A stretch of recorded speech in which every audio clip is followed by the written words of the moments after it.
Alright, today we're going to be doing The Clown in the Cornfield. What the fuck?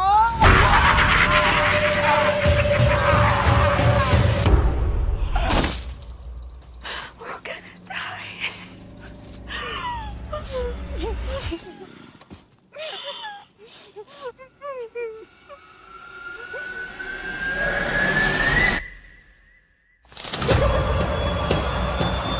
And remember, kids, Never fuck with friendo. I'm going to start this review off by saying, spoilers. There's no way of talking about this movie that is a mystery thriller slasher without spoiling all of it. So I'll just leave you with my review. 1 star. Do not go see this movie. I know it's the Tucker and Dale vs. Evil director, which makes it sound like it should be a really good movie. It's not. I really wanted to leave. Here's my short review. It's gray goo. It's not good. it's a whole lot of nothing. Let's go into the spoilers. So, to sum up the movie, every part of it is a setup to something dull happening. So, to break it down, a dad and his daughter move into town, the daughter integrates into the town, a clown starts killing people, and then, super duper spoilers, it turns out the older people in the town are trying to kill the younger people in the town because they hate the younger generation. And it doesn't go much further than that. It has a bunch of elements in it that it just doesn't go anywhere with, such as the dad and the daughter move into this house, this old rickety house, and she's like, man, I hate this fucking house. Did you even look into it? All this stuff. All this kind of interesting setup, and the payoff of that is that there's a raccoon in the chimney, and that's it. Alright, that's the last time that's ever brought up again. It's just, oh, I guess she's kind of an ungrateful daughter and kind of upset, and the dad... I guess this is just me being old, but it's just like, oh, I guess she just doesn't like this house. Okay, I mean, whatever. And it's like the dad and the daughter move into town because the mom killed herself, and that made the dad super depressed, so he took the daughter to this town. Sounds like a setup, and the payoff to that is that they moved to this town. Like, it's just nothing. There's no, it doesn't tie into any other thing in the movie. It's just, oh, this is why we moved to the town. This extremely tragic thing that's barely gonna affect me whatsoever. You didn't even have to set it up. You didn't even have to say it. There's no reason, and they just set it up for dull. The town is based around producing high fructose corn syrup. Like, the town is the origin of high fructose corn syrup. Okay, cool. So, like, is that gonna pay off? Is there gonna be like a ton of fake blood? Like, the kids in the town hang out and film like fake murders because they hate the town. And so it's like, oh, are they gonna make like a bath of blood, or is this going to be a movie about the ills of high fructose corn syrup that's making everyone fat? No, there's no payoff to the high fructose corn syrup. There's no payoff to the kids filming. It's just something that annoys the next generation. It makes the next generation so unbelievably angry that they want to cull this generation. It's a very, very weak, watered down version of Hot Fuzz. There's nothing memorable about this fucking film. There's no quotes. It's not great filmmaking. It's just kind of pretty and inoffensive and fucking boring. Fucking, I don't know. It's not even good enough to be boring. It's just a constant dull, oh, well, that's pretty. I laughed a single time in this entire movie pretty hard. Me and one other guy found this very, very funny, and it was just an acting choice subverting a trope we've seen 100 times, and instead of running through the whole trope, the dad gets frustrated at the fake body in the bed trope. Like, he takes it up to a 10 for a second. And that should have been the whole movie. The whole movie should have been, here we go again, folks. This is what it should have been, I guess. But it should have have been characters doing things. It should have been the dad is the funny dad throughout the movie. The girl is the traumatized girl. It should have been characters with choices swinging for something, but just nothing happens and nothing ties together. It's a supremely nothing film until the very end, where it's like, oh, okay, that's interesting, but I had to wait through this whole movie for, I guess, a half-assed reason and a kind of sick father-son relationship and a couple not even real surprises. And it's just, it was a whole lot of nothing that I wanted to walk out of. I'm sorry. If you like this film, great, but like, I did not. This might be a generational divide thing. Like, if you're a kid watching this and you're like, hell yeah, this movie's for me, you are boring. I am sorry. This is not a good film, but if you like it, good for you. I'm just gonna judge you for it. It is. It does feel like a 16-year-old wrote it, and it was a boring 16-year-old who wrote it, which is unfortunate because it's the Tucker and Dale versus Evil guy. The man who deconstructed a genre went back and did the most boring version of that genre. What the fuck? Alright, so I've been ragging on this movie pretty hard, and I feel like it deserves it. I mean, I don't know what deserves what. I just didn't like it, and it seemed like it had many flaws, and I don't know who wanted to make this film. But let's say something nice. It has a cool message at the end. It's, there is a speech by one of the kids at the very end, like a 30-second speech as he's about to die, that basically sums up the feelings of the movie. It's why the movie exists. And he's shouting at his dad, who's about to kill him, because the kid's generation is a disappointment. And so he starts shouting at the dad that, you know what? Fuck you guys. You did this, you fucked up the planet, and now you're pissed at us? And it's just this very out loud generational divide that was emotional and well put. And that 30 seconds is basically not good enough to have this whole fucking movie exist. So, yeah. 1 star. Avoid at all cost. I don't know, if you have some time to kill and have literally nothing better to do, I would just wait outside the theater and look at the fucking stars, because that would be more rewarding than seeing this. Don't go see it. This is what I wanted to show you. Isn't it cool? Yeah, it is really cool. Where'd you get it from? I'm OG Kettle Springs, baby. I got all kinds of stuff. Does it work? Try it.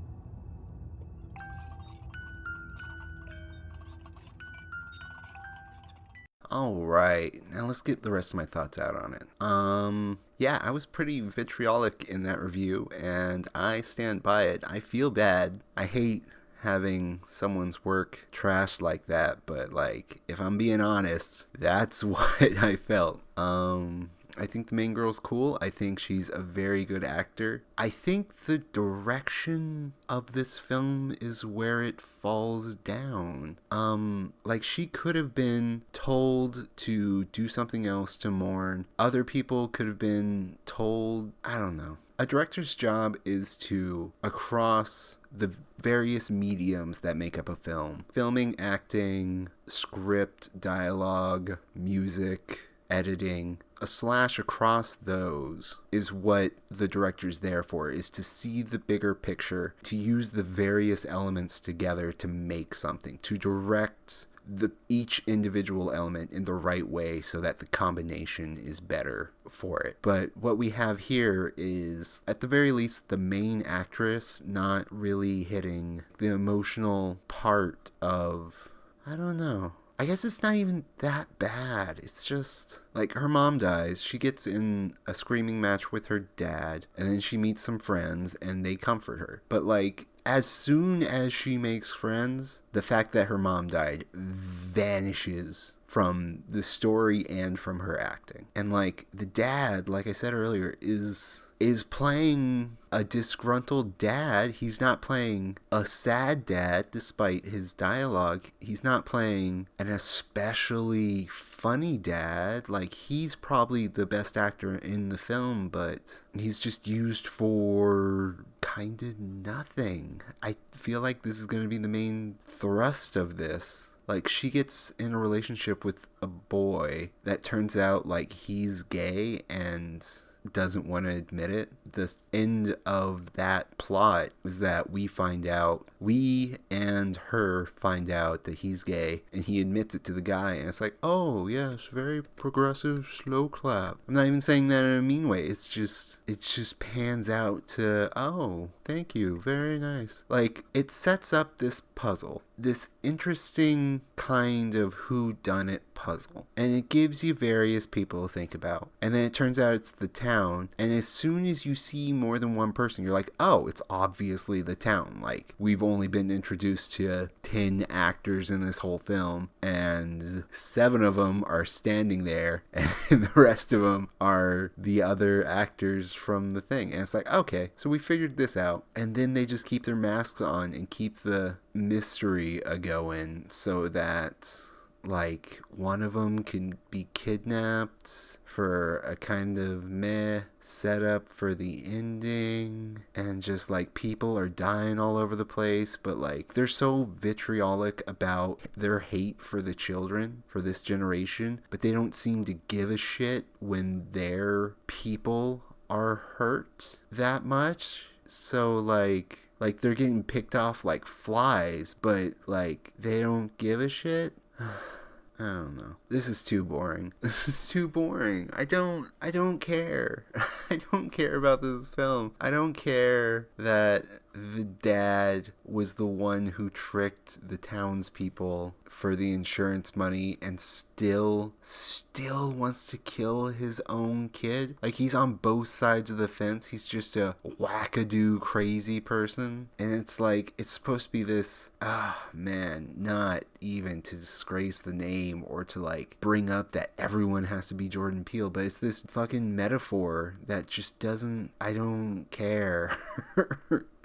Like, yeah, we all get it. Like, is anyone gonna see this film and not get it? Maybe, I don't know. Maybe it's just straight not for me. I don't know. It just feels like a lot of wasted potential in this one. I was super excited to see this. I thought it was going to be this well tied in, tight movie. Like, the title of the movie is The Clown in the Cornfield. Like, the title doesn't matter. Like, the clown in the cornfield is like making fun of middle America. Like, those clowns in the cornfield who are fucking idiots compared to this next generation. And it's like mean-hearted, but like not mean-hearted enough to be interesting. And it's just like this masturbatory, everyone already gets it, nothing of a film. I don't know, man. It's boring to even talk about. And I feel bad while I'm saying it, because like the dude did Tucker and Dale versus Evil, but like, you know, the dude cares, and we get this slop of gray goo. Like, why? Who forced them to make this? Tragedy. And not even the fun kind. It's just like the universe taking a fart, and I went to go see it. And I stayed the whole movie. I wanted to leave the entire time, but I convinced myself that I'm the asshole. This must be a good film. And it's just not, man. How many more times do you want me to say that? keep listening if you want me to say the same shit over and over. You know what the highlight of this movie is? It has a party. The party's kind of fun. People are doing various things during the party. Like, the kids, you know what, this drove me a little insane during the movie. So, the kid's brother, like, there's 2 main actors in the film. There's the main girl who moved to town, and the prince of the town. Like, his daddy owns the sucrose corn syrup, high fructose corn syrup fields and factories. And at the very beginning of this movie, the prince's sister gets murdered. Her and her boyfriend get murdered. I guess you could assume that maybe it's the dad that did it, but it's just like, the dad at the end of the movie is like, she was the love of my life, or not, sorry, she wasn't the love of my life. She was like everything to me, and she died, and we got left with you. But she was like no better than the prince. She was worse, arguably. Like, she was about to go sleep with some dude in the field. Not even that bad.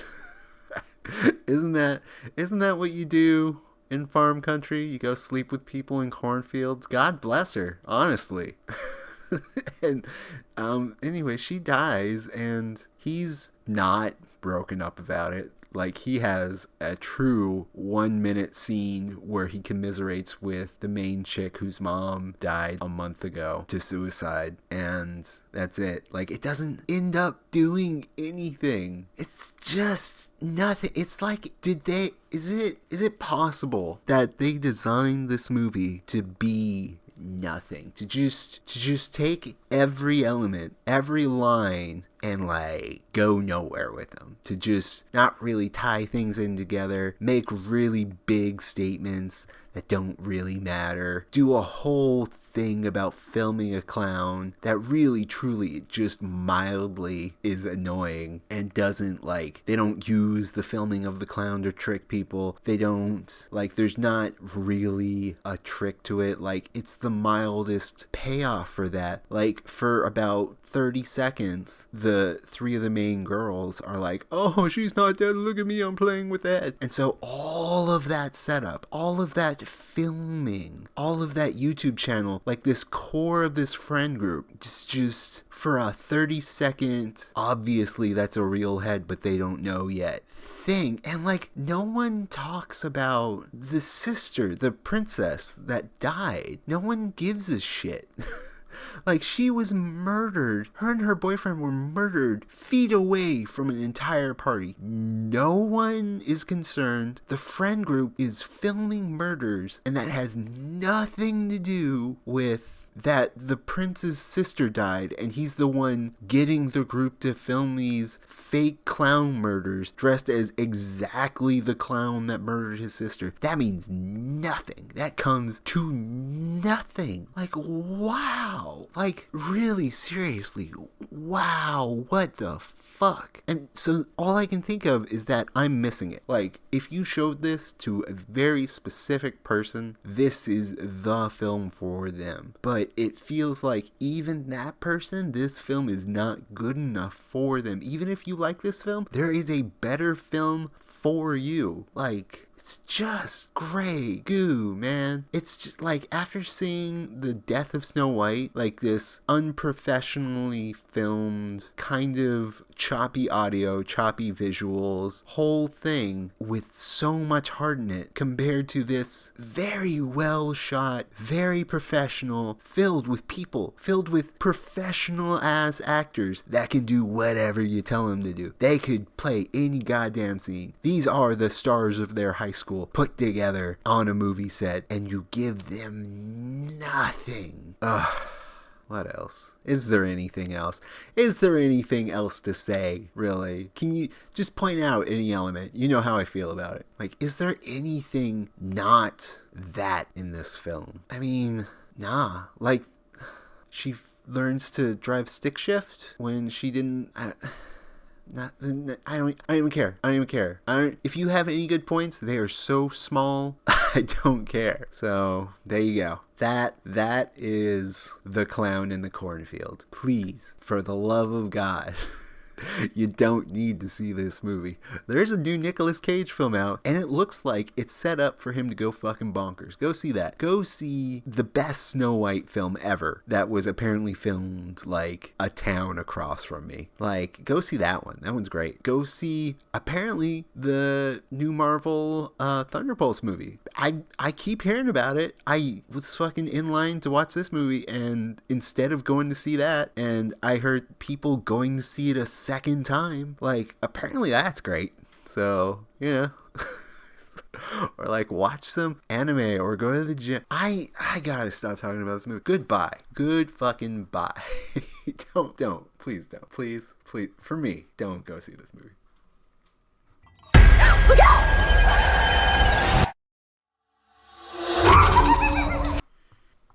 You know what's really good? Ergo Proxy. Go watch Ergo Proxy. Ergo Proxy is, you know what? I'd rather talk about Ergo Proxy than this movie. Ergo Proxy is the most convoluted / rewarding anime there is, apparently. I'm only like 3 episodes in. It is so intelligent and fantastic and beautiful and interesting, and like you need some kind of reading comprehension to watch it. It's wonderful. Go watch Ergo Proxy. Like even the name, Ergo Proxy. I had to look up ergo. It means therefore, and proxy means like substitute for me. So therefore a substitute for me. How fucking smart is that? And they use like music terms. Like really every episode I'm looking up these fucking wonderfully academic terms, and yeah, it's just sick. Go watch Ergo Proxy.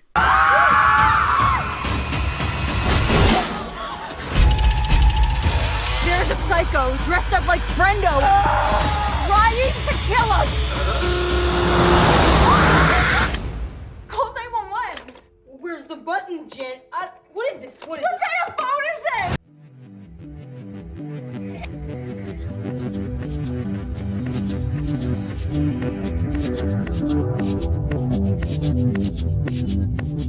it?